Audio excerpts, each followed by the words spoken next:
अंधेरे में रहने की आदत पड़ी है तुमको, गुलामी करने की आदत पड़ी है। पहले राजाओं महाराजाओं की गुलामी की, फिर अंग्रेजों की, अब चंद गद्दार नेताओं की और गुंडों की। धर्म के नाम पर ये तुम्हें बहकाते हैं, तुम एक दूसरे का गला काट रहे हो, काटो काटो।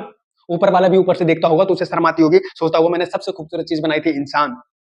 इंसान नीचे देखा तो सब कीड़े बन गए, कीड़े। रेंगते रहो और सड़ते रहो, क्यों जिए मालूम नहीं, क्यों मरे मालूम नहीं। कलम वाली बाई क्रांति लाना चाहती थी, कलम के जोर पर काले वर्तमान को खत्म करना चाहती थी, कौन समझा उसकी बात को। सब साली जिंदा लाशें, किसे समझाती वो, मैं जाग गया, अच्छा काम करके जा रहा हूँ, सुकून है, लेकिन ध्यान रखना तुम्हारी ये खामोशी कल तुम्हारे बच्चों के लिए रोना बन जाएगी।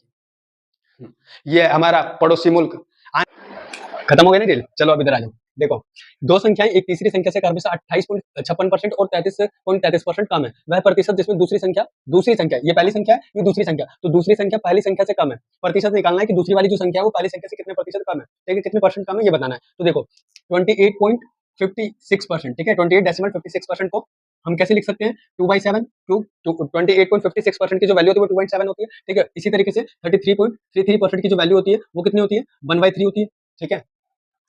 तो देखो, क्या मैं इसको ऐसे लिख सकता हूँ, पहली संख्या, ठीक है, दूसरी संख्या और यहाँ पे तीसरी संख्या, ठीक है। यहाँ पे पूछा क्या है कि दो संख्याएं एक तीसरी संख्या ये है, तीसरी संख्या से क्रमशः 28.56% और 33% कम है, ठीक है। तो तीसरी संख्या 100% होगी अपने आप में, क्योंकि इसकी वैल्यू हम 100 मानेंगे, ठीक है। अब दूसरी संख्या कितनी है, 33.33%, ठीक है। पहली संख्या कितनी है, 28.56%, ठीक है। यहाँ तक समझ में आया। अब देखो 28.56% की वैल्यू कितनी है, 2/7, और 33.33% की वैल्यू कितनी है, 1/3। हमें जो कंपेयर करने के लिए बोला है, इसलिए दूसरी संख्या को पहली संख्या से कंपेयर करने के लिए बोला है, सॉरी, दूसरी संख्या को पहली संख्या से कंपेयर करने के लिए बोला है, ठीक है। तो दूसरी संख्या तो ये है, पहली संख्या ये है, ठीक है। इन दोनों को कंपेयर करना होगा, तो यहाँ पे क्या करेंगे हम, यहाँ पे इसका क्रॉस मल्टीप्लाई कर देंगे, ठीक है। अब देखो, ये 2 को 3 से मल्टीप्लाई करेंगे तो 6 हो जाएगा, और 7 को 1 से मल्टीप्लाई करेंगे तो 7 हो जाएगा, ठीक है।